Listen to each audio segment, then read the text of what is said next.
Bonsoir. Le président de la République, son Excellence Bassirou Diomaye Diakhar Faye, a tenu à lancer un appel solennel à l'ensemble des acteurs politiques et des forces vives de la nation pour une participation active et réussie au dialogue national sur le système politique qu'il ouvrira officiellement le 28 mai 2025. Le ministre de l'Intérieur, en coordination avec le cabinet présidentiel et le facilitateur général, veillera à la mobilisation de toutes les parties prenantes, partis politiques, société civile, syndicats, employeurs, leaders religieux et coutumiers, ainsi que les organisations de jeunesse et de femmes, afin d'assurer le bon déroulement des travaux conformément aux termes de référence validés. La diaspora sénégalaise, acteur clé de notre développement, sera pleinement associée à cet élan national. Le chef de l'État a salué leur contribution essentielle à la vie politique, économique et culturelle du Sénégal. Il a demandé au gouvernement d'accélérer la résolution de leurs préoccupations administratives et sociales, notamment les cartes d'identité, passeports, pensions, tout en renforçant l'accompagnement de leurs projets via des outils comme la plateforme Tabac Sénégal ou le Fonds d'appui aux Sénégalais de l'étranger. Une journée nationale de la diaspora sera organisée à Dakar en décembre 2025 pour valoriser leur rôle dans la construction d'un Sénégal prospère et uni.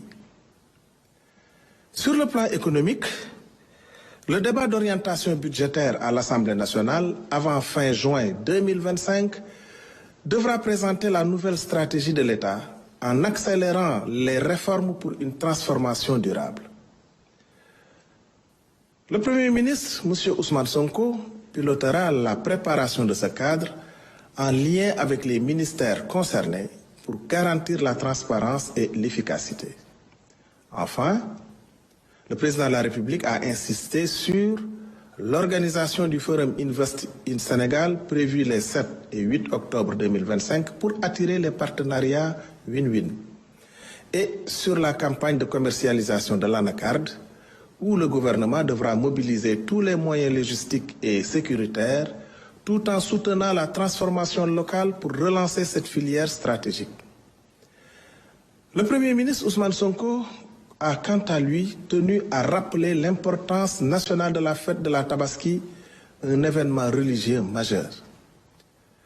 Pour garantir son bon déroulement, un conseil interministériel a été organisé avec des mesures concrètes, assouplissement des contrôles pour les camions transportant des moutons, exonération fiscale, renforcement de la sécurité sur les points de vente et autorisation pour les bergers d'accompagner les animaux.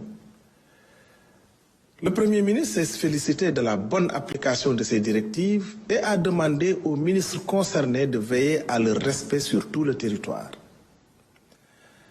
À ce jour, le marché des moutons affiche près de 50% de l'objectif national avec plus de 400 000 têtes recensées.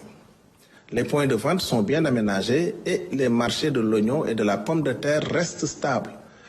Le gouvernement agit aussi pour la solidarité nationale avec des aides financières destinées à des milliers de ménages vulnérables afin que tous puissent célébrer la Tabaski dans la dignité. Enfin, le Premier ministre a fait le point de sa visite d'amitié et de travail au Burkina Faso, riche d'échanges fructueux avec son homologue burkinabé, le Premier ministre, M. Rim Talba Jean-Emmanuel Ouedraogo, et d'une participation remarquée à l'inauguration du mausolée du président Thomas Sankara, figure politique d'envergure et héros du continent africain. Il remercie chaleureusement le peuple ami et frère du Burkina Faso pour l'accueil qui lui a été réservé. Je vous remercie pour votre aimable attention et vous souhaite une excellente soirée.